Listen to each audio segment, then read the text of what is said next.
Si Lance ay isang payak na lalaki na halos hindi mo mapapansin sa unang tingin. Polo lang siya na medyo kupas na ang kulay at may dalang lumang pitaka na tila ilang taon nang gamit. Katamtaman ang tangkad at hindi makintab ang sapatos. Kung titingnan siya ng mga taong mahilig manghusga base sa itsura, iisipin nilang isa lang siyang karaniwang empleyado na namomroblema sa buhay. Ngunit ang hindi alam ng karamihan, matagal na siyang matagumpay na negosyante sa ibang bansa. Bumalik lang siya sa Pilipinas para tingnan ang kalagayan ng isa sa pinakamalalaking bangkong pinundar niya, ngunit hindi niya balak ipaalam agad ang kanyang tunay na pagkatao. Gusto niyang makita kung paano tinatrato ang mga kliyente, lalo na ang mga mukhang mahirap. Maaga siyang dumating sa isang branch sa lungsod. Mataas ang gusali, salamin ang dingding, at sa loob ay makikita ang mga modernong kagamitan. Habang papasok siya sa pintuan, napansin niya agad ang ilang customer na nakapila sa teller. May mga nakasuot ng mamahaling damit at mukhang propesyonal, at mayroon ding ilan na mukhang simpleng tao lang. Napansin niya kung paano mas maayos ang pagtrato ng mga empleyado sa mga nakabihis ng marangya. Hindi pa man siya nakikipag-usap, may kutob na agad siya sa kulturang namamayani rito. Lumapit siya sa information desk kung saan nakaupo ang isang receptionist. "Magandang umaga po, gusto ko sanang mag-inquire tungkol sa pagbubukas ng savings account," magalang niyang sabi. Tiningnan siya ng receptionist mula ulo hanggang paa bago ngumiti ng pilit at itinuro ang opisina ng branch manager. "Doon po sir, kausapin niyo na lang si Mr. Santos." Naglakad si Lance papunta sa opisina at marahang kumatok. "Pasok," malamig na tugon mula sa loob. Pagpasok niya, tumambad sa kanya ang isang lalaking nasa mid-40s, naka-Amerikana at may hawak na cellphone. Halata sa kanyang tindig at tono na sanay siyang naguutos. Hindi man lang siya tumingin kay Lance nang pumasok ito. "Anong kailangan mo?" tanong ng manager na hindi man lang inaalis ang tingin sa telepono. "Gusto ko sanang magtanong tungkol sa requirements para makapagbukas ng savings account dito," mahinahong sagot ni Lance. Sa wakas ay tumingin si Mr. Santos, ngunit agad ding kumunot ang noo. "Savings account? Magkano ba ilalagay mo? Baka naman ilang libo lang? Dito kasi mataas ang initial deposit. Baka sa ibang bangko ka na lang." Nabigla si Lance sa tahasang pangmamaliit nito. Hindi niya akalaing ganito kadirekta ang pagturing sa isang tao base lamang sa itsura. "Hindi po ba kayo nagbibigay ng tamang impormasyon kahit magkano lang ang kaya ng tao?" tanong niya, sinusubukang manatiling kalmado. Napangisi si Mr. Santos at umiling. "Sir, hindi lahat ng produkto ng bangko ay para sa lahat. Alam niyo na, negosyo ito. Baka masayang lang oras namin kung hindi ka naman qualified. Ayaw mo bang mag-try sa mga basic banking services? Alam mo na, sa mga bangko sa kanto." Nanahimik si Lance sandali, hindi dahil napahiya siya, kundi dahil mas lalo niyang nakikita ang tunay na kulay ng branch na ito. Hindi niya sinabi kung sino siya, bagkus ngumiti siya ng tipid at nagpasalamat. "Sige po, salamat sa oras niyo." Paglabas niya ng opisina, napansin niyang isang babaeng teller na nakatitig sa kanya.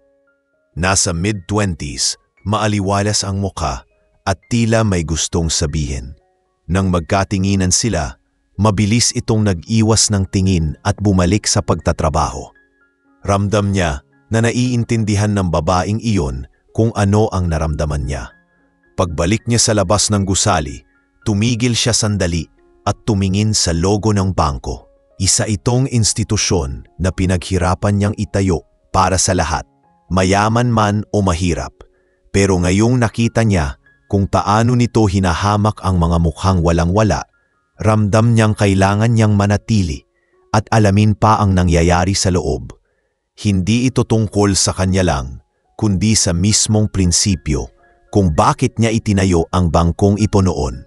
Habang naglalakad siya palayo, mahigpit ang hawak niya sa lumang pitaka. hindi halata sa iba. Pero sa loob noon ay nakalagay ang identification card na nagpapatunay na siya ang may-ari at chairman ng bangko. Hindi pa niya balak gamitin yon, hindi pa ngayon. Mas gusto niyang makita kung hanggang saan ang pang-aabuso ng mga taong nagtatrabaho sa ilalim ng kanyang pangalan. Sa araw na iyon, hindi lang siya basta dumating para magtanong ng requirements. Dumating siya para magsimula ng laban na hindi pa nila alam na darating. Kinabukasan, maaga muling bumalik si Lance sa parehong branch ng bangko. Ngayon ay mas maingat siyang nag-obserba. Pinili niyang umupo sa waiting area kung saan may malinaw na tanawin sa buong lobby. Tahimik siyang nakaupo, ngunit abala ang kanyang mga mata sa bawat galaw ng mga empleyado. May ilang customer na dumating ng nakasuot ng mamahaling damit at agad silang sinalubong ng receptionist na may malawak ng ngiti at mabilis na serbisyo. Ngunit nang pumasok ang isang matandang babae na nakadaster lamang at may dalang maliit na supot, napansin niyang tila hindi ito pinansin. Nanatili itong nakatayo malapit sa pinto, halatang nag-aalangan lumapit sa alinmang counter. Lumapit si Lance sa matanda at mahinahong nagtanong, "Nanay, bakit po kayo nandito?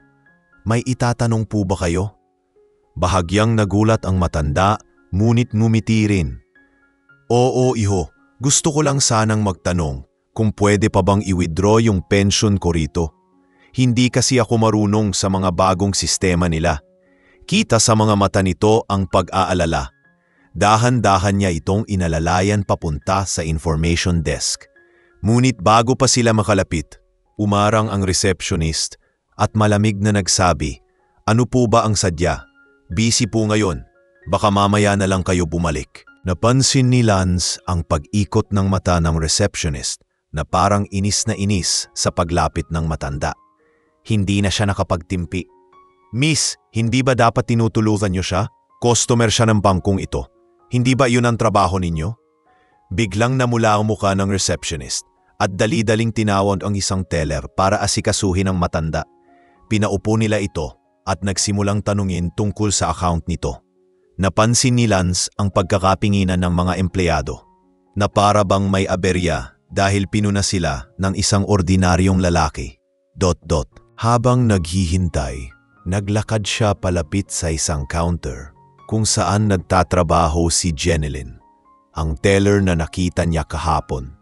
Nakita niya kung paano nito tapat na tinutulungan ang isang customer na may problema sa remittance. Mahinahon nitong ipinaliwanag ang proseso kahit pahalatang hindi maintindihan ng kausap.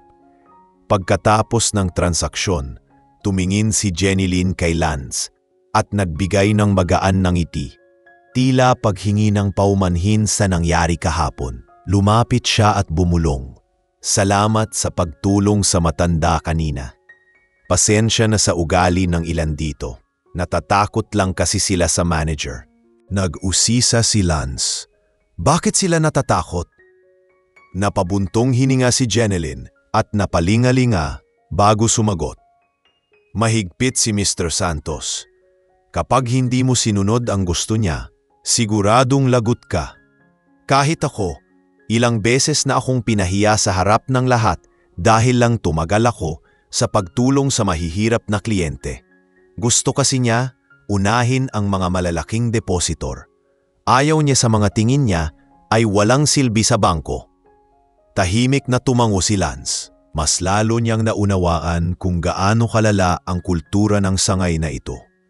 Habang kausap niya si Jenilyn, biglang bumukas ang pinto ng opisina ng manager. Lumabas si Mr. Santos at agad na napansin si Lance na nakikipag-usap sa teller.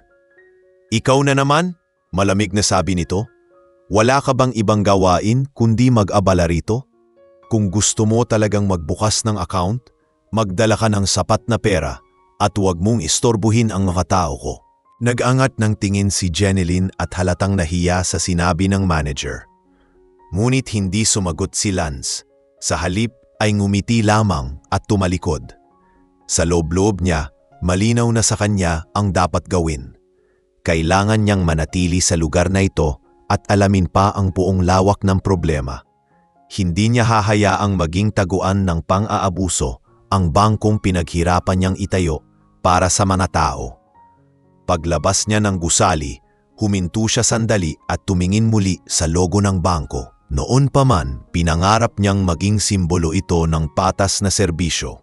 Ngunit sa nakikita niya ngayon, ginagamit ito bilang sandata ng mga taong mapang-abuso. Huminga siya ng malalim at nagdesisyon. Magsisimula siyang bumalik araw-araw, magbabalak kayo bilang simpleng kliyente at kukunin niya ang tiwala ng mga taong tulad ni Jeneline. Dahil sa oras na dumating ang araw na iyon, wala nang makakatakas sa katotohanan.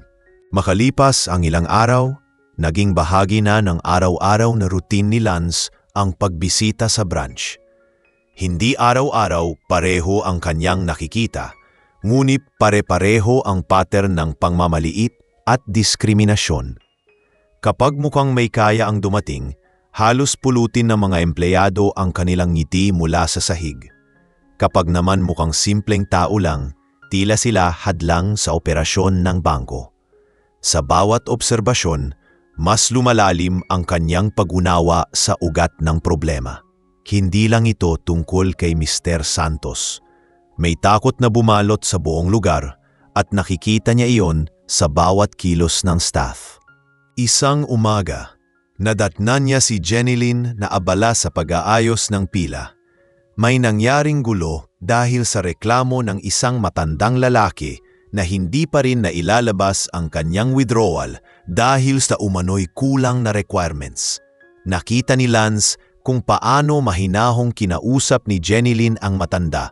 Ipinaliwanag ang proseso at tiniyak na maaayos ito. Halos ngumiti ang matanda sa ginhawang dulot ng kanyang pagtulong. Ngunit hindi nagtagal, lumabas mula sa opisina si Mr. Santos at nakita silang magkasama sa counter. Ano na naman ito, Jeneline? Malamig at mataas ang boses ng manager. Ilang beses ko bang sasabihin na huwag mong sayangin ang oras ng bangko sa mga kliyenteng walang maayos na papeles. Hindi mo trabaho na gawing charity house ang branch na ito. Napayuko si Jeneline, halatang nasaktan sa sinabi. Sir, sinusubukan ko lang pong tulungan si Mang Ben. Regular client po siya dito. May konting kulang lang sa ID niya pero kaya naman pong ma-verify sa system. Wala akong pakialam, putol ni Mr. Santos. Kung hindi mo kayang sumunod sa proseso, lumabas ka na lang at magtrabaho sa labas kung saan uso ang awa-awa. Tahimik ang buong lobby. Lahat ng naroon, kabilang si Lance, ay nakaramdam ng bigat sa paraan ng pananalita ng manager. Lumapit si Lance at mahinahong nagsalita. Hindi ba trabaho ng bangko na magsilbi sa mga tao, lalo na kung lehitimong kliyente na? Pinanlakihan siya ng mata ni Mr. Santos. At sino ka para makisali rito? Isa ka lang namang pabalik-balik dito na wala namang maipakitang pera. Huwag mong pakialaman kung ano ang pamamalakad ko. Walang sumagot. Nakita ni Lance kung paano hindi makatingin ang ibang empleyado. Natatakot silang magsalita. Nang umalis si Mr. Santos pabalik sa opisina, lumapit si Lance kay Jeneline. Pasensya na kung nadamay ka sa sinabi ko. Alam kong mahirap kapag may ganitong klase ng pinuno. Napatingin si Jeneline sa kanya at bahagyang ngumiti kahit may luha sa gilid ng mata. Salamat, pero sanay na ako, ganito na kasi dito. Mula nang siya ang naging manager. Maraming beses ko nang gustong umalis pero kailangan ko ng trabaho. Dito nagsimula ang mas malalim na pag-uusap nila. Sa labas ng branch, sa oras ng kanyang break, lumapit si Jeneline kay Lance. Hindi ko alam kung bakit lagi kang nandito pero salamat sa pinapakita mong respeto. Alam mo ba, minsan naiisip ko kung may pag-asa pa bang magbago ang lugar na ito. Parang lahat na lang sumusunod dahil sa takot. Gumiti si Lance. May pag-asa, kailangan lang ng isang taong tatayo at magsasabi ng totoo. Pero naiintindihan ko kung hindi mo kaya ngayon. Delikado para sa iyo. Napayuko si Jeneline at mahigpit na hinawakan ang tasa ng kape sa kanyang kamay. Kung may paraan lang na hindi kami mawala ng trabaho, habang nagsasabi ng totoo, gagawin ko. Tumango si Lance at napangiti ng bahagya. Minsan, darating ang pagkakataon na iyon. Huwag mo lang isara ang sarili mo sa posibilidad. Mula noon, naging mas maingat ang kanilang komunikasyon. Hindi halata sa iba, ngunit unti-unti nang nagkakaroon ng tiwala si Jeneline kay Lance. Sa bawat araw na nagkikita sila, mas nakikita niya na hindi ito ordinaryong kliyente lamang. May dignidad at determinasyon sa paraan ng kanyang pagtatanong at pagmamasid. Hindi niya alam kung sino talaga siya, pero pakiramdam niya ay hindi ito basta-basta. At sa puso ni Lance, alam niyang nakatagpo siya ng isang kaalyado, isang taong magiging mahalaga kapag dumating na ang oras para ilantad ang katotohanan. Makalipas ang ilang linggo ng pagbisita ni Lance sa branch, mas malinaw na sa kanya ang kabuuan ng problema. Hindi lamang ito basta issue ng isang bastos na manager. Ito ay sistematikong kultura ng pang-aabuso at pananakot. Isang umaga dumating siya ng mas maaga kaysa dati at umupo sa isang sulok kung saan hindi siya gaanong mapapansin. Nandoon siya nang pumasok si Jeneline, dala ang kanyang bag at mukhang pagod. Paglapit niya sa mesa, may iniabot na papel ang isa pang teller. Pinatawag ka na naman ni Sir Santos, mukhang may reklamo na naman sa iyo. Bulong nito. Kita sa mukha ni Jeneline ang kaba. Makalipas ang ilang minuto, nakita ni Lance mula sa salamin ng opisina ni Mr. Santos kung paano ito nakasigaw habang nakatayo at nakaturo kay Jeneline. Hindi marinig ang eksaktong salita, ngunit halata sa galaw ng labi nito na matitindi ang salitang binibitawan. Nakayuko lamang si Jeneline, pilit na pinipigilan ng luha. Sa sandaling iyon, nakaramdam si Lance ng matinding galit. Hindi na ito simpleng pang-aabuso sa customer. Inaalipusta na rin ito ang mga empleyadong nagsisikap lang gampanan ang kanilang tungkulin. Lumabas si Jeneline sa opisina matapos ang ilang minuto. Namumula ang mata at agad dumiretso sa restroom. Tumayo si Lance at sumunod hanggang sa pinto ng CR, ngunit hindi na siya pumasok. Naghintay siya sa labas hanggang sa lumabas ito. Ayos ka lang ba? Mahinahong tanong niya. Napailing si Jeneline at pilit na ngumiti. Sanay na ako, mahina niyang sagot. Pinapagalitan niya ako dahil tinulungan ko yung matandang lalaki kahapon na hindi makapag-fill up ng form. Sabi niya, hindi raw ako dapat nagsasayang ng oras. Huminga ng malalim si Lance at tumingin diretso sa mga mata ni Jeneline. Hindi ka dapat masanay sa ganito. Walang sino man ang may karapatang tratuhin ka ng ganyan, lalo na kung ginagawa mo lang ang tama. Napayuko si Jeneline. Kung magsasalita ako, paano na lang ang trabaho ko? Paano na lang ang pamilya ko? May kapatid akong nag-aaral. Ako lang ang sumusuporta sa kanila. Dito napagtanto ni Lance kung gaano kabigat ang nakataya para sa mga empleyado. Hindi lang simpleng trabaho ang pinanghahawakan nila. Ito ang buhay ng kanilang pamilya. At kung hindi siya kikilos, mananatiling alipin ng takot ang lahat ng nasa loob ng bangkong ito. Kinagabihan, umuwi si Lance sa inuupahan niyang kondominium at doon niya muling binalikan ang mga tala na ginawa niya tungkol sa branch na iyon. Lahat ng insidente, mula sa pangmamaliit sa mga customer hanggang sa pan-aapi sa mga empleyado, ay naisulat niya na. Ngayon niya tuluyang nakita kung ano talaga ang nakataya. Hindi lang reputasyon ng bangko, kundi ang mismong layunin nito, ang magsilbi sa lahat, mayaman man o mahirap. Kinabukasan, bumalik siya sa branch na may bit-bit ng plano. Hindi pa panahon para magpakilala, ngunit panahon na para magpadala ng mensahe. Pinili niyang umupo sa pinakaharap ng lobby, kung saan kita siya ng lahat. Habang naghihintay, lumapit si Mr. Santos at may mapanuyang ngiti. Ikaw na naman? Mukhang wala ka talagang ibang mapuntahan? Wala ka bang iniipon na mas maayos na bangko? Ngumiti lang si Lance at sumagot ng mahinahon. Marami akong pagpipilian, pero gusto ko lang malaman kung paano tratuhin ng bangko ang mga taong wala sa posisyon. Bahagyang nainis si Mr. Santos at umalis nang hindi sumagot. Ngunit sa oras na yon, alam ni Lance na nadama nito ang hamon sa kanyang mga salita. Hindi man halata, ngunit nagsimula na ang paggalaw ng mga bagay-bagay. At sa kaibuturan ng kanyang isipan, malinaw na sa kanya na hindi na ito tatagal pa ng ganito. Malapit nang mabunyag ang lahat at kasama si Jenilyn at iba pang handang magsabi ng totoo. Sisiguraduhin niyang wala nang makakatakas sa pananagutan. Isang linggo ang lumipas at tila walang pagbabago sa ugali ni Mr. Santos. Patuloy itong naninigaw ng empleyado at nang mamaliit ng mga customer. Ngunit sa araw na iyon, may nangyari na tuluyang nagpabago sa takbo ng sitwasyon. Maaga pa lamang ay puno na ang lobby. Maraming tao ang dumating para mag-claim ng kanilang benepisyo mula sa isang government program na nakadeposito sa bangko. Isa sa kanila ay si Mang Ben, ang matandang tinuluman dati ni Jenilyn. Habang nakapila siya, nakita ni Lance na hirap itong maglakad at halatang may iniindang sakit. Lumapit si Jenilyn para tulungan siyang makaupo at sagutan ang form na kailangan. Hindi nagtagal, lumabas mula sa opisina si Mr. Santos, dala ang ilang dokumento.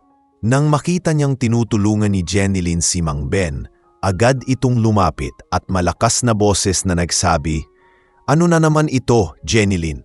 Ilang beses ko bang sasabihin na huwag kayong gumugugol ng oras sa mga walang alam? Hindi charity ang bangko na ito." Lahat ng tao sa lobby ay napatingin sa kanila. Nahiya si Mang Ben at tila gustong umalis na lamang. Pinilit ni Jenilyn na magpaliwanag. "Sir, may karapatan po siya na makuha ang benepisyo niya. Ako na po ang bahala dito." "Tumahimik ka," sigaw ni Mr. Santos. "Kung hindi mo kayang sumunod sa pamamalakad ko, umalis ka na lang. Hindi ko kailangan ng empleyadong nagpapabagal sa operasyon." Doon na hindi nakatiis si Lance. Tumayo siya mula sa kinaupuan at mahinahong nagsalita, ngunit may diin ang boses. "Pasensya na, pero sa nakikita ko, ginagawa lang ni Miss Jenilyn ang trabaho niya. Hindi ba tungkulin ng bangko na tulungan ang lahat ng kliyente nito, lalo na ang mga katulad ni Mang Ben?" Napalingon sa kanya si Mr. Santos, galit na galit. "Ikaw na naman, ano bang pakialam mo rito? Isa kang walang kwentang kliyente na pabalik-balik dito para lang manggulo. Gusto mo bang ipalabas kita?" "Security." Tumayo ang dalawang garda na tila handang palayasin si Lance. Ngunit bago pa sila makalapit, nagsalita si Mang Ben. Mahina ngunit malinaw ang tinig nito. "Hindi ba't dapat pantay ang tingin ninyo sa lahat ng tao? Bakit parang wala kaming karapatan dito dahil lang mahirap kami?" Sumang-ayon ang ilang tao sa pila. "Oo nga, dapat patas lang," sigaw ng isa pang customer. Mula sa pagiging tahimik, nagsimula ng magreklamo ang karamihan. Nagulat si Mr. Santos sa ingay ng mga tao. Hindi niya inaasahan na magkakaisa ang mga ito. Napangiti si Lance ng lihim. Alam niyang oras na para mas lumabas ang katotohanan. "Kung ganyan po kayo dito, baka dapat malaman ng head office kung paano ninyo tratuhin ang mga kliyente at empleyado ninyo," sabi niya. Nanlaki ang mata ni Mr. Santos at nagsimulang magbanta. "Subukan mo lang, may koneksyon ako sa taas, wala ang laban dito." Ngunit huli na ang lahat. Kinuha ni Lance ang kanyang telepono at ipinakita sa harap ng lahat ang ilang video na lihim niyang naitala nitong mga nakaraang linggo. Mga eksenang malinaw na nagpapakita kung paano minamaltrato ni Mr. Santos ang mga customer at empleyado. Nagbulungan ang mga tao at nagsimulang maglabas ng sariling mga reklamo. Maging ang ilang empleyado ay nagsalita na rin na wala na ng takot. "Tama na sir, Sobra na ito, sabi ng isa. Tumango si Jeneline at lumapit kay Lance. May pruweba ako laban sa kanya. Panahon na para magsalita kami. Sa unang pagkakataon, nakita ni Lance na nagkaroon ng lakas ng loob ang mga taong matagal nang natatakot. At iyon ang pinakamahalagang sandali, ang unang tunay na banggaan na hindi na maitatago ni Mr. Santos. Sa loob-loob ni Lance, alam niyang simula pa lamang ito, ngunit malinaw na nagbago na ang direksyon ng laban. Hindi na siya nag-iisa. May mga kasama na siyang handang lumaban para sa tama. Kinabukasan, kumalat na parang apoy ang nangyari sa branch. Maraming customer ang nagbahagi ng kanilang karanasan sa social media tungkol sa masamang trato na natanggap nila roon. May ilan pang naglabas ng mga lumang reklamo na hindi pinansin dati. Sa unang pagkakataon, nakaramdam ng takot si Mr. Santos, ngunit pinilit niyang magpakatatag. Tinawag niya ang lahat ng empleyado sa isang pulong sa opisina. Makinig kayong lahat, mariing sabi niya. May nakarating na reklamo sa head office. Pero huwag kayong mag-alala, kaya ko itong ayusin. Siguraduhin niyong wala ni isa sa inyo ang magsasalita laban sa akin kung ayaw niyong mawalan ng trabaho. Tahimik lang ang mga empleyado. Wala ni isa ang sumagot, ngunit ramdam ni Lance na marami sa kanila ang nagdadalawang isip na.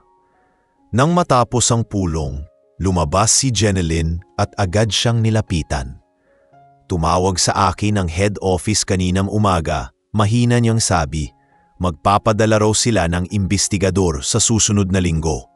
Pero natatakot ang mga kasama ko. Baka kami masisi at maparusahan kung magsasalita kami. Ngumiti si Lance, bagamat seryoso ang tono. Kung sabay-sabay kayong magsasalita, wala siyang magagawa. At hindi kayo mapaparusahan kung may ebidensya. May hawak akong sapat na patunay para hindi na siya makatanggi. Huminga ng malalim si Jeneline at tumango. Kung ganon, tutuluvan kita. Kakausapin ko ang iba. Sa mga sumunod na araw, naging mas maingat si Lance. Pinagpatuloy niya ang pagtitipon ng ebidensya, mga video, audio recording at testimonya mula sa mga customer. Unti-unti ring sumama ang ilang empleyado. Sa bawat pag-uusap nila sa break room, mas lumalakas ang loob ng mga dati tahimik lamang. Ngunit hindi nagtagal, nakarating kay Mr. Santos ang balita na may nagsusumbong laban sa kanya. Isang gabi, naghintay siya kay Jeneline sa labas ng bangko matapos ang trabaho nito. Ano bang pinaplano mo, ha? Malamig na tanong ni Mr. Santos, nakahawak pa sa braso ni Jeneline. Akala mo ba makakatakas ka kapag bumagsak ako? Sisiguraduhin kong hindi ka matatanggap sa kahit anong bangko kapag sinira mo ang pangalan ko. Nanlaki ang mata ni Jeneline at pilit kumawala. Hindi mo ako matatakot. Wala ka ng karapatang takutin ang mga tao rito. Tumalikod siya at mabilis na umalis. Hindi niya alam na nakasunod pala si Lance mula sa kabilang kalsada, handang umalalay kung kinakailangan. Sa sandaling iyon, nakumpirma niya na oras na para kumilos ng mas agresibo. Hindi na sapat ang simpleng pagkuha ng ebidensya, kailangan ng humarap sa tunay na labanan. Kinabukasan, pinuntahan niya si Jeneline sa kantin malapit sa bangko. Huwag kang matakot, mahinahon niyang sabi, hindi ka nag-iisa. May mga tao sa head office na matagal nang naghihintay na mahuli siya. Ako ang bahala sa iyo. Napatingin si Jeneline at doon niya unang beses naramdaman na may kakaiba kay Lance. Hindi siya tulad ng isang ordinaryong customer. May kapangyarihan ang kanyang mga salita at tiwala sa sarili. Sino ka ba talaga? Tanong niya. Ngumiti lamang si Lance. Malalaman mo sa tamang panahon. Sa mga sumunod na araw, nagpatuloy ang operasyon ng branch na parang normal. Ngunit sa ilalim ng katahimikan ay naglalakbay ang tensyon. Dumating ang mga investigador mula sa head office, nagkunwaring regular na auditor, at tahimik na nagmasid. Hindi alam ni Mr. Santos na ang mismong taong kinaiinisan niya, si Lance, ang siyang nagbigay ng direktang utos sa mga auditor na iyon. Para sa lahat, isa pa rin siyang simpleng kliyente. Ngunit sa darating na araw, magsisimula ng mabasag ang ilusyon na iyon at sa unang pagkakataon, matitikman ni Mr. Santos ang lasa ng kanyang sariling kalupitan. Dumating ang araw na pinakakinatatakutan ni Jenilyn at ng iba pang empleyado. Ipinatawag sila ni Mr. Santos para sa isang biglaang pulong bago magsimula ang operasyon ng bangko. Tahimik silang pumasok sa conference room at umupo. Halos lahat iwasang tingin. Nakaupo sa gitna si Mr. Santos, nakasandal sa upuan at nakahalukip-kip ang mga braso. Tila isang hari na pinamumunuan ang takot ng kanyang mga tauhan. Narinig ko, panimula niya, mababa ngunit puno ng banta ang tono, na may mga traidor dito sa branch, mga taong hindi marunong tumanaw ng utang na loob. Pinapakinabangan ang trabaho at pagkatapos sisirain ako. Napatingin siya isa-isa sa mga empleyado na para bang sinusuri kung sino ang may kasalanan. Walang nagsalita.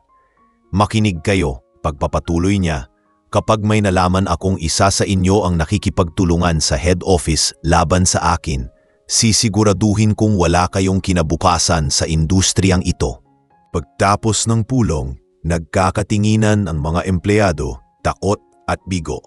Ngunit sa halip na umatras, lalo pang tumibay ang loob ni Jenilyn. Pagbalik niya sa kanyang mesa, nakita niya si Lance na nakaupo sa lobby, nakatingin sa kanya na parang sinasabi sa pamamagitan ng tingin na huwag siyang susuko. Lumapit si Lance sa counter kung saan siya nakapwesto at mahinang nagsabi, "Handa ka pa rin ba?" Huminga ng malalim si Jenilyn. "Handa ako. Hindi na ako papayag na matakot na lang habang buhay." Sa sumunod na mga araw, dumami ang mga kaganapang nagpakita kung gaano kababa ang tingin ni Mr. Santos sa lahat. May isang customer na umangal dahil nawawala ang bahagi ng kanyang deposito. Sa halip na ayusin ang problema, sinigawan ito ni Mr. Santos at tinakot na kakasuhan kung patuloy na magrereklamo. Hindi niya alam na naroon mismo ang isa sa mga auditor na ipinadala ng head office, tahimik na nakaupo sa gilid at nagtatala ng bawat pangyayari. Si Lance, na muling nagkunwaring ordinaryong kliyente, ay lumapit sa auditor pagkaraan at nagbigay ng karagdagang ebidensya. Ang bawat galaw, bawat pananakot at bawat pang-aabuso ni Mr. Santos ay nagiging mas malinaw sa mata ng mga taong may kapangyarihang wakasan ito. Ngunit hindi rin naging madali para kay Jenilyn. Isang gabi, umuwi siya at nadatnan ang kanyang kapatid na babae na umiiyak. "Ate," sabi nito, "may tumawag kanina. Sabi nila kung hindi ka raw titigil sa ginagawa mo, pati ako madadamay." Nanlumo si Jenilyn. Hindi na lang siya ang pinagbabantaan kundi pati ang kanyang pamilya. Kinabukasan, pumasok siya sa trabaho na mabigat ang dibdib. Nakita iyon ni Lance at agad siyang nilapitan sa break room. "Anong nangyari?" tanong nito. Ikinuwento ni Jenilyn ang banta. Tahimik lamang si Lance, ngunit mahigpit ang pagkakahawak sa tasa ng kape. "Hindi ka naligtas hanggat siya ang may kontrol dito, pero may kailangan kang malaman," mahinahong sabi ni Lance. "Hindi ako basta kliyente. Ako ang may-ari ng bangkong ito." Napahinto si Jenilyn, hindi makapaniwala sa narinig. "Ano?" halos pabulong niyang tanong. Tumango si Lance. "Matagal ko nang tinitingnan kung paano pinatatakbo ang sangay na ito. At ngayon, oras na para tapusin na ang pang-aabuso niya. Pero kailangan ko pa rin ang tapang mo. Kung aatras ka ngayon, mas lalong lalakas ang loob niya." Napaluha si Jenilyn, hindi dahil sa takot, kundi dahil sa biglang pag-asa na naramdaman. "Hindi ako aatras," mariin niyang sagot. Mula noon, naging mas sistematiko ang kanilang kilos. Si Lance ay nagbigay ng proteksyon sa pamilya ni Jenilyn at sa iba pang empleyado sa pamamagitan ng koneksyon niya sa head office. Lahat ng banta ni Mr. Santos ay naitala at naipasa sa mga investigador. Habang papalapit ang takdang araw, ramdam ng lahat sa branch na may paparating na malaking pagbabago. Tahimik pa rin sa labas, pero sa loob, unti-unti nang nawawala ang takot at napapalitan ng determinasyon. Sa kauna-unahang pagkakataon, naramdaman ni Jenilyn na may laban sila. Ngunit sa kaibuturan ng kanyang isipan, alam niyang hindi magiging madali ang susunod dahil tiyak na lalaban si Mr. Santos hanggang sa huli. Mabilis lumipas ang mga araw hanggang sa dumating ang petsang itinakda ng head office para sa formal na investigasyon. Alam ni Lance na hindi magiging sapat ang simpleng pagharap lang ni Mr. Santos. Kailangan ng malinaw na plano upang hindi na siya makapagtago sa mga kasinungalingan niya. Kinabukasan, dumating siya sa branch na nakasuot pa rin ng simpleng polo at pantalon, parang karaniwang kliyente. Ngunit sa loob ng gusali may nakahandang operasyon na hindi alam ng manager. Ang mga investigador mula sa head office ay nagpakalat ng sarili nilang tao. May nakaupo bilang customer, may kunwari auditor ng sistema, at may nakatalaga sa labas upang obserbahan ang mga kilos ng empleyado at ng manager. Pagpasok ni Lance, agad siyang sinalubong ni Jenilyn ng mahina ngunit matatag na boses. Lahat handa na. Nakapirma na rin ang ilan sa amin sa sworn statements. Kung anuman ang mangyari ngayon, alam kong hindi na kami nag-iisa. Tumango si Lance. Ito na ang simula ng pagbabagong matagal niyong hinihintay. Maya-maya pa, dumating si Mr. Santos na nakangiti, tila walang alam. Pinasalamatan niya ang lahat ng empleyado sa pagsunod at ipinagyabang na makukuha niya ang suporta ng head office dahil sa koneksyon niya. Huwag kayong mag-alala, sabi niya, sa akin nakasalalay kung mananatili kayo rito. Kaya huwag kayong maggamaling magsalita ng masama laban sa akin. Pagkatapos ng kanyang talumpati, dumating ang 3 opisyal mula sa head office at humiling ng closed-door meeting kasama ang manager. Agad namang sumunod si Mr. Santos, nakangiti pa rin na para bang kontrolado niya ang sitwasyon. Sa loob ng opisina, nagsimula na ang tanungan. Pinipilit niyan ideni ang mga reklamo, sinasabing gawa-gawa lamang ito ng mga hindi kontento.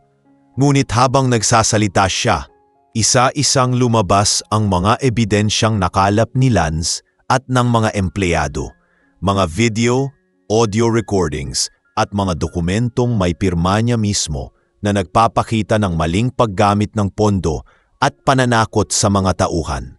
Nagsimulang manginig ang boses ni Mr. Santos. Hindi ito totoo. Sinisiraan niyo lang ako, sigaw niya. Ngunit doon na pumasok si Lance sa unang pagkakataon mula nang magsimula ang investigasyon. Tahimik siyang pumasok sa opisina at lahat ay napalingon. At sino ka naman? Mapanuyang tanong ni Mr. Santos. Wala kang karapatan dito. Tumayo si Lance, mahinahon ngunit may bigat sa bawat salita. Ako si Lance Herrera, may-ari ng bangkong ito. At matagal ko nang sinusubaybayan kung paano mo winasak ang pangalan at layunin ng institusyong ito. Natahimik ang silid, nanlaki ang mata ni Mr. Santos, hindi makapaniwala sa narinig. Ikaw ang may-ari? Pautal niyang tanong. Oo, tugon ni Lance. At ngayon, lahat ng ginagawa mo laban sa mga empleyado at customer ay may kapalit. Sa labas ng opisina, naghihintay ang mga empleyado, kabado, ngunit umaasa. Nang bumukas ang pinto, lumabas si Lance at tumingin sa kanila. Simula ngayon, wala na kayong dapat katakutan. Ang pamumunong umaapi sa inyo ay tapos na. Doon nagsimula ang mababang huni ng palakpakan na lumakas kalaunan. Sa unang pagkakataon, naramdaman ni Jenilyn at ng iba pa ang tunay na kalayaan sa kanilang lugar ng trabaho. Ngunit alam ni Lance na hindi pa ito tapos. May natitira pang legal na proseso at kailangang tiyakin na hindi na muling babalik si Mr. Santos o ang sinumang kagaya niya. Sa loob-loob niya, ito na ang huling yugto ng laban at sisiguraduhin niyang matatapos ito nang hindi na kailanman uulit. Makalipas ang imbestigasyon sa branch, nagsimula ng gumulong ang mas malalim na proseso laban kay Mr. Santos. Hindi pa man formal na inilalabas ang resulta, ramdam na ng lahat na nalalapit na ang pagbagsak nito. Sa bawat araw na lumilipas, mas dumarami ang ebidensya at pahayag na ibinibigay ng mga empleyado at kliyente. Ngunit kasabay nito, naramdaman ni Lance na tumataas din ang tensyon. May mga bulong-bulungan na may mga taong pinapadala si Mr. Santos upang impluwensyahan ang ilang opisyal at subukang baliktarin ang kaso. Alam ni Lance na hindi siya maaaring kampante. Ito na ang panahon upang ihanda ang huling hakbang. Isang gabi, nagkaroon ng lihim na pagpupulong sa isang maliit na silid ng isang hotel malapit sa lungsod. Nandoon si Lance kasama ang dalawang opisyal mula sa head office na may hawak ng lahat ng dokumentong nakalap nila. Naroon din si Jeneline at 3 pang empleyado na naglakas loob na sumaksi. Kumpleto na ang kaso natin, sabi ng isa sa mga opisyal. May sapat na ebidensya para tanggalin siya sa pwesto at sampahan ng kaso. Tumingin si Lance sa lahat ng naroon. Hindi lang pagtanggal ang layunin natin. Gusto kong malinisan ang pangalan ng bangkong ito at maibalik ang tiwala ng tao. Kailangan makita ng publiko na may hustisya. Ngunit hindi naging madali ang mga sumunod na araw. Dumating ang balita na ang ilan sa mga reklamo ay sinusubukang pekein upang palabasing walang basehan ang mga ito. May mga biglaang reklamo na ang mga empleyado raw na nagsalita laban kay Mr. Santos ay hindi tapat at gumagawa lamang ng intriga. Halata kay Jeneline ang pag-alala. Paano kung bumaliktad ang lahat? Tanong niya kay Lance isang umaga habang nagkakape sila sa kantin ng branch. Paano kung sila pa ang paniwalaan? Mahinahon ngunit matatag ang sagot ni Lance. Hindi sila magtatagumpay. Nasa atin ang katotohanan at may plano na ako para sa mismong araw ng pagdinig. Lumipas pa ang ilang araw at dumating ang itinakdang petsa ng final review ng kaso. Sa malaking bulwagan ng head office, dumalo ang mga pangunahing opisyal ng bangko, ang mga auditor at ilang kinatawan mula sa regulasyon ng gobyerno. Tahimik na nakaupo si Mr. Santos sa kabilang mesa. Mukhang kumpiyansa pa rin na maipapakita niyang inosente siya. Sumilip si Lance mula sa gilid at nakita ang mga mata ni Jeneline na puno ng kaba ngunit may bahid ng pag-asa. Lumapit siya at mahinahong bumulong. Ito na iyon, panahon na. Nagsimula ang pagdinig sa pamamagitan ng presentasyon ng mga investigador. Isa-isa nilang inilabas ang mga video at audio recordings na nagpapakita ng pagmamaltrato ni Mr. Santos sa mga empleyado at customer. Pinanood iyon ng lahat at habang tumatagal, unti-unting nawawala ang kumpiyansa sa mukha ng manager. Nang matapos ang presentasyon, tumayo si Lance at nagsalita sa unang pagkakataon sa harap ng lahat. Kitinayo ko ang bangkong ito upang maging tahanan ng pantay na serbisyo. Ngunit ginamit ninyo ang pangalan nito para sa sariling kapakinabangan at para apihin ang mga taong dapat nating pinaglilingkuran. Hindi ko hahayaang manatili kayong bahagi ng institusyong ito. Tahimik ang buong bulwagan nang matapos magsalita si Lance. Wala nang lumapit na depensa para kay Mr. Santos nang tanungin siya ng board kung may nais pa siyang sabihin. Nakayuko na lamang siya. Alam niyang tapos na ang kanyang kapangyarihan. Sa puntong iyon, nagdesisyon ang board na formal siyang tanggalin at sampahan ng kaukulang kaso. Sa labas ng bulwagan, nagsimulang kumalat ang balita. Mula sa media hanggang sa social media, naging usap-usapan ang pagkatanggal ng isang abusadong manager at ang pagbabalik ng hustisya sa bangko.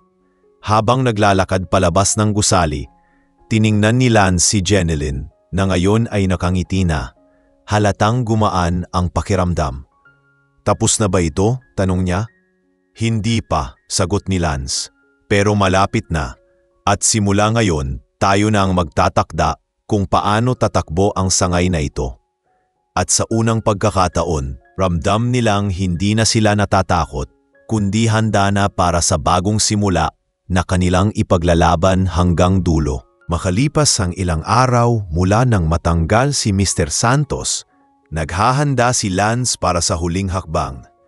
Hindi pa tapos ang laban dahil kailangan pang harapin ang opisyal na pagdinig sa korte na magsisilbing pinal na hakbang upang masiguro na pananagutan ni Mr. Santos ang lahat ng kanyang ginawa. Sa mga araw na lumipas, naging abala si Lance sa pagtitipon ng dagdag na ebidensya at pagtutok sa mga abogado ng kumpanya. Alam niyang ito na ang huling pagkakataon para maipakita sa publiko na seryoso sila sa pagbibigay ng hustisya at sa pagbabalik ng tiwala sa bangko. Sa kabilang panig, pilit pa ring lumalaban si Mr. Santos. Gumamit siya ng mga koneksyon sa labas at sinubukang magpakalat ng maling impormasyon tungkol kay Lance at sa mga empleyadong nagtestigo laban sa kanya. Kumalat sa ilang pahayagan na umano'y may personal na motibo si Lance sa pagtanggal sa kanya at na pineperahan lamang daw ng mga empleyado ang isyu. Nabasa ito ni Jenilyn at labis na nabahala. Kinausap niya si Lance sa kanyang opisina. Paano kung paniwalaan nila ang mga kasinungalingan niya? Paano kung masira ang pangalan mo sa halip na siya ang managot? Tanong nito may halong takot. Ngunit kalmado lang si Lance na sumagot. Ang katotohanan ay laging nangingibabaw sa huli. Hindi natin kailangang lumaban gamit ang kasinungalingan. Sasagutin natin sila sa tamang paraan sa harap ng lahat. Dumating ang araw ng pagdinig. Maagang dumating si Lance kasama ang kanyang legal team, habang naroon din si Jenilyn at ilan pang empleyado bilang mga saksi. Sa loob ng korte, puno ng media at mga taong nagnanais masaksihan ang magiging resulta. Pumasok si Mr. Santos na may kasamang abogado at ilang kilalang personalidad na sumusuporta sa kanya. Kahit nakikita ni Lance ang kanyang pagmamalaki, hindi siya natinag. Ito na ang oras upang wakasan ang lahat. Nagsimula ang pagdinig sa presentasyon ng panig ni Mr. Santos. Sinubukan itong palabasin na biktima siya ng isang sabuatan, na sinisiraan lamang siya dahil gusto umanong kontrolin ni Lance ang sangay. Ngunit, nang magsimula ng ilahad ang mga ebidensya ng panig ni Lance, unti-unti nang nabasag ang depensa ng kabilang kampo. Isa-isang tumestigo ang mga empleyado kasama si Jenilyn. Mahinahon ngunit matatag ang kanyang boses habang isinasalaysay ang mga pananakot, pagmumura at pagmamaltrato na naranasan niya at ng kanyang mga kasama. Ipinakita rin ang mga video at audio recordings na nagpatunay ng mga akusasyon.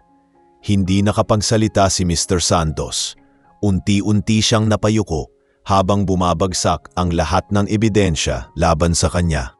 Sa huling bahagi ng pagdinig, tumayo si Lance at humarap sa lahat. Itinayo ko ang bangkong ito para magsilbi, hindi para maging sandata ng pang-aapi.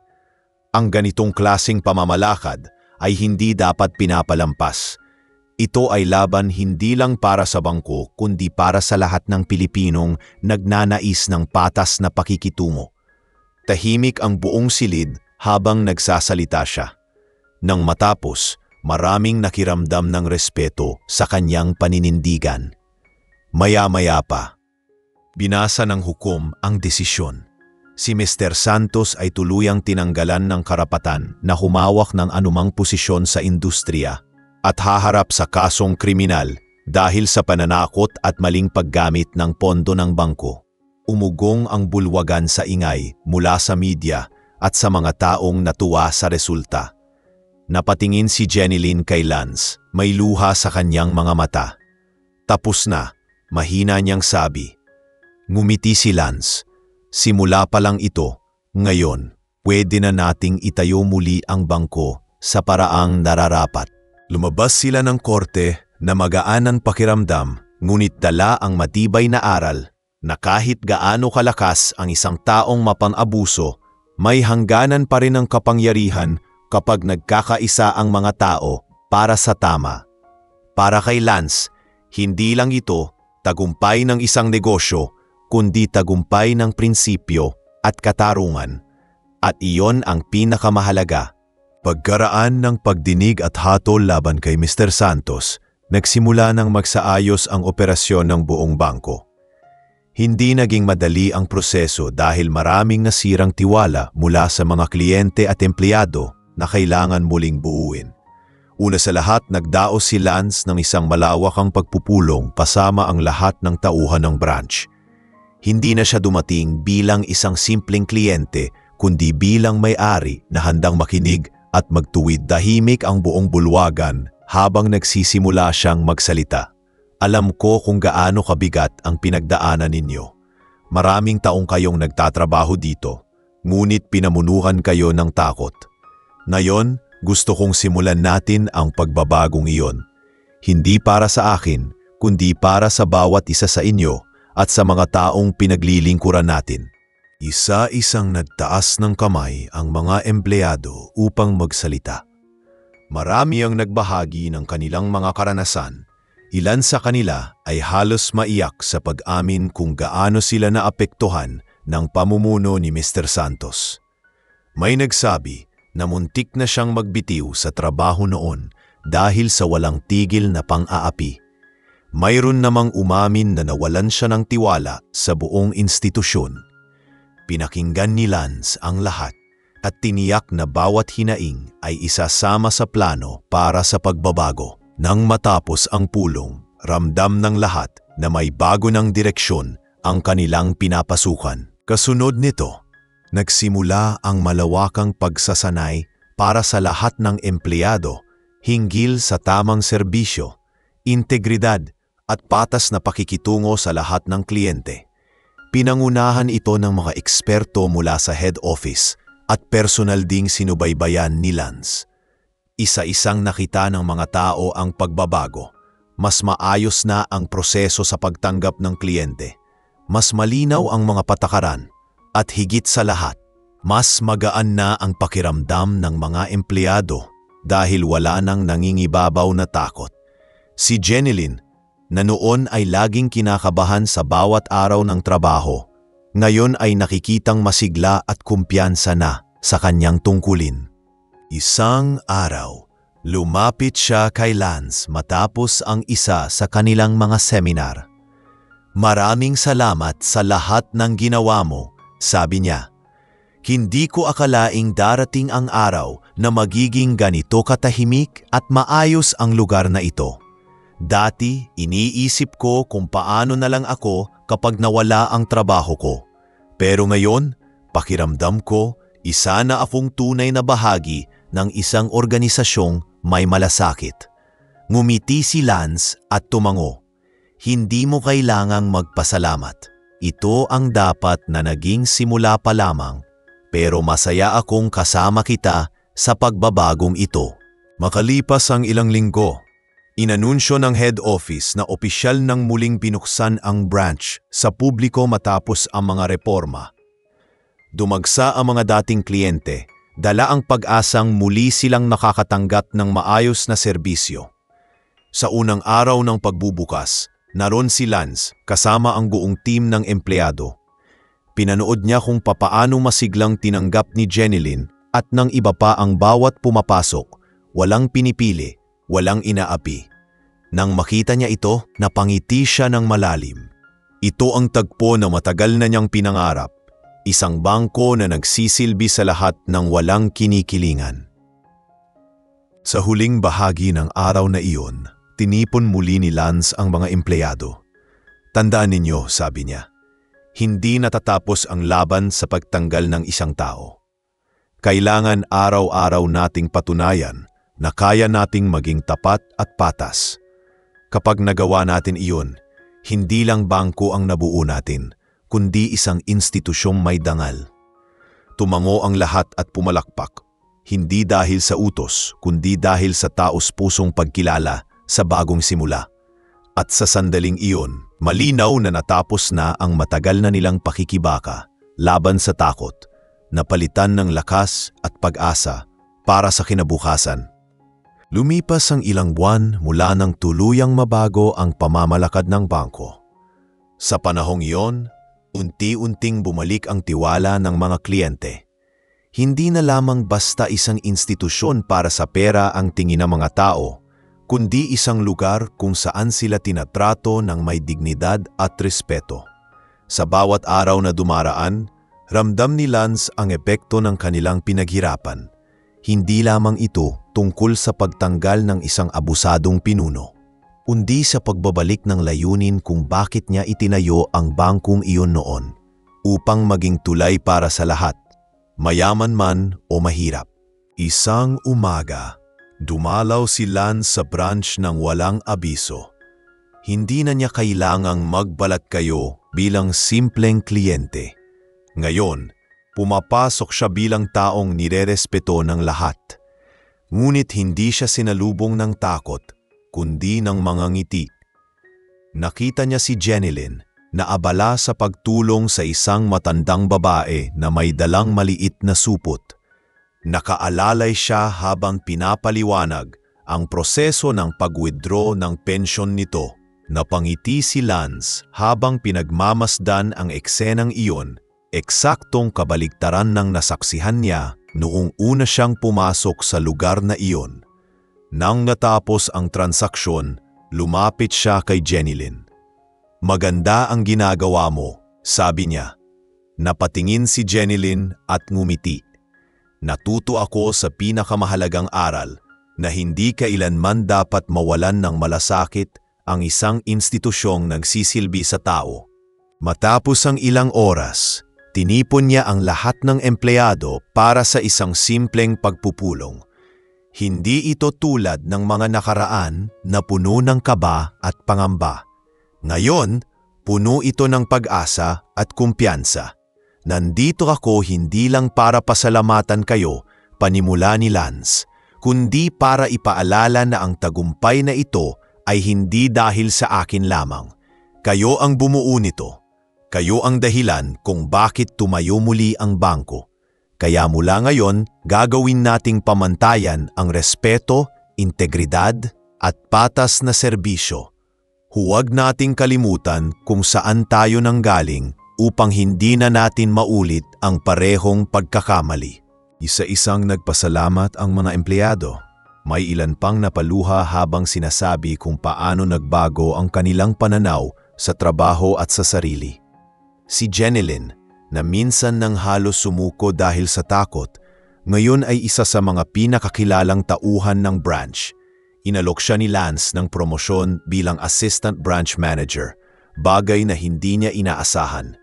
"Naniniwala ako na kaya mong pamunuan ang iba," sabi ni Lance, "hindi dahil sa tagal mo rito, kundi dahil sa tapang at malasakit na ipinakita mo."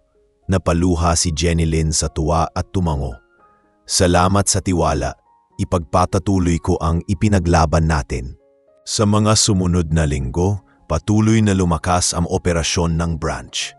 Dumami ang mga bagong kliyente at maging ang ibang sangay ng bangko ay ginamit ang modelong ipinairal doon. Naging inspirasyon ito para sa buong kumpanya na baguhin ang kanilang kultura.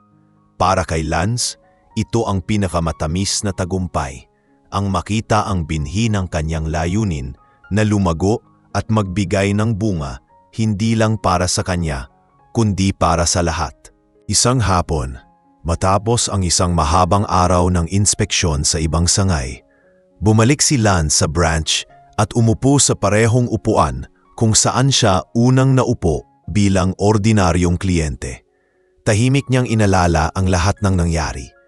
Ang mga pangmamaliit, ang pananakot, at ang laban na kanilang hinarap.